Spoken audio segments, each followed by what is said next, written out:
Good day everyone, I am Rayla Crisa Vidjunisio, and today I will discuss and give more details to post-harvest technology, specifically to the rice or paddy rice reaper. First, let me introduce you what are the paddy reaper harvester. So, the usage of paddy reaper harvester is to harvest, thresh, and clean rice crops, saving time and labor. So, the harvesting of crops is traditionally done by manual methods. So, usually, the farmer do the manual methods, which is the use of the sickle, whereas tuber crops are harvested by country plowed or sprayed. While all these traditional methods involve drudgery and consume long time. So, timeless of harvest is a prime of importance. Um, in this way of using the paddy reaper harvester, they make their work more simpler and easier than using a manual method using the material sickle. So the four types of um, paddy rice harvester is the AMS 60, AMS 80, AMS 100, and AMS 120. So the different types of the paddy rice harvester explain more further to understand what is the paddy rice harvester. So the invention of paddy rice harvester or reaper harvester is to continue to cut down the wheat and flat lay in the field. The machine is the kind of man-holding and self-propelled harvesting machine. So the paddy rice harvester is used more especially for the muddy land. This innovation or this technology used to help the soil. As I said earlier, it can be matched with the walking tractor. So it can be matched by the walkie machine or yung tulak-tulak na nilalagay natin. So, para mas madali siya, pwede siyang ikabit doon.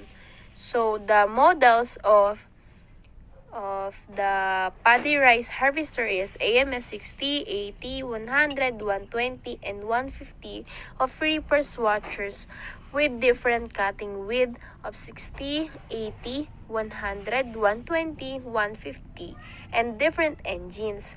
So you can choose different types according to your sowing width. So you can base or you can match according to your sowing width with the centimeter or cutting width of the centimeter of these five types of or five models of paddy rice harvester. So how to operate paddy rice harvester?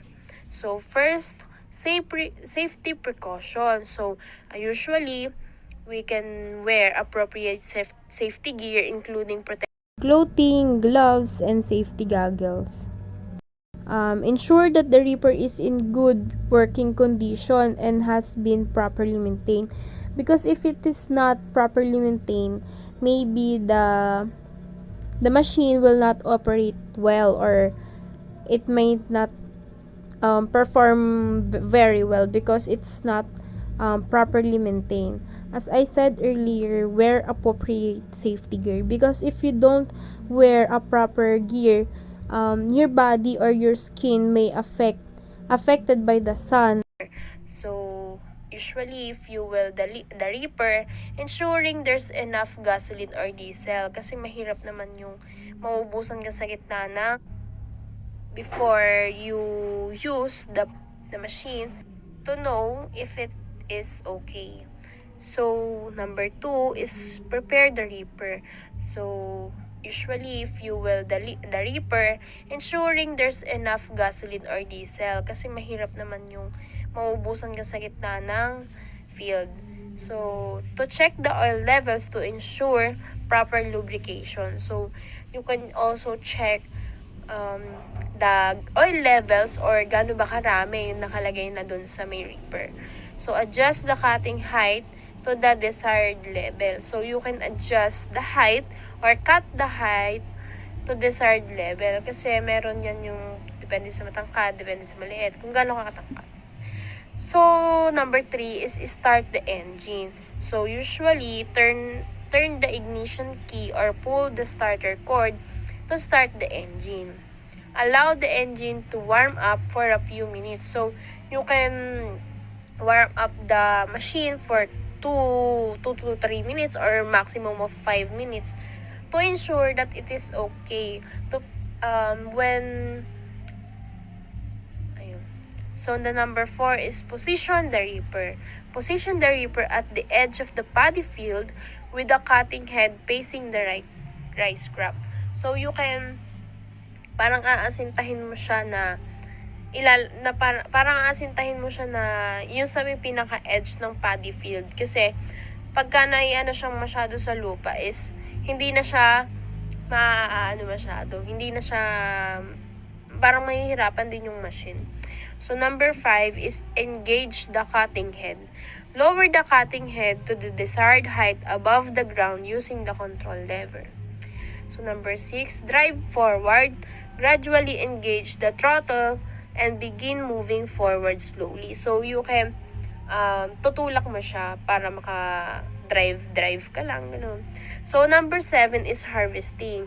Drive the reaper in the straight line through the field, ensuring the consistent speed to achieve even cutting. So, usually, when you are in the harvesting stage na, or the 7th step, you can ensure the consistent speed. And, syempre, to ensure the maximum level or to ensure where place you were heading to. Syempre hindi naman siya yung yung liko-liko, dapat isang lang siya, isang diretso lang siya. So number 8 is turning. When you reach the end of the row of field, disengage the cutting head and race to avoid the damaging the machine and uncut rice.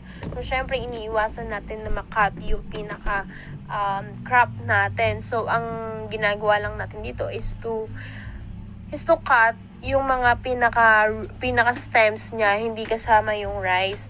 So, to prevent the losses of the rice or to prevent to cut the rice, you can usually disengage the cutting head and race to avoid damaging. Syempre, ayaw naman din natin na masira yung machine. So, kailangan natin siyang i-turn out ng maganda. So, continue harvesting lang. Repeat the process by turning the reaper and aligning it with the next row or section to be harvested. So, stop the reaper. When you are finished harvesting, disengage and cut the cutting head, reduce the throttle, and turn off the engine. So, usually, papatayin mo lang din yung machine natin. So, 11 is, syempre, ayaw naman natin ng itatambak lang pagtapos natin gamitin. So, you can clean and maintain. So, clean the reaper to remove the debris, especially to the cutting head and intake area. Syempre, mahirap naman na itatago mo lang na puro putek or may mga debris pa siya. So, check or any loose or damaged part and make necessary repairs. So, pag may mga nag-loose na mga parts, tornilyo, you can repair it instantly. So, sa susunod na gamit mo, magagamit mo pa siya or madali na lang sa'yo for checking. So, the final step is refuel and store. So, refill the fuel tank as needed. So, syempre, hindi naman yung tatambak nga lang. So, kailangan talaga nating lagyan din siya ng tank para sa susunod na gagamitin natin siya. Hindi na kailangan masyado ng mag-refuel. So, ayun. What are the requirements needed for the machine ba? So, the minimum requirement of this is power resource. Kasi more reliable power sources typically to the gasoline or diesel engine in good working condition. The engine should be well maintained and adequately fueled. So, operator, you need a trained and capable operator to operate the machine safely and effectively. And field preparation, the paddy field should be properly appropriately prepared for machine harvesting.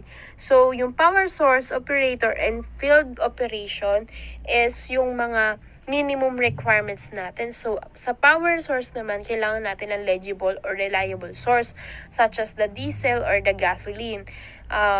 This will make our fuel para siya gumana. So, the operator, syempre, kailangan ng well-trained na tao para gumana yung machine natin. So, field preparation, syempre, kailangan natin ng leveling or ile-level natin or ensuring the proper water management. Kasi, syempre, mahirap operate ng machine ng paddy rice harvester natin kung hindi masyadong angkop doon sa i-harvest natin or paggagamitan natin ng paddy rice harvester.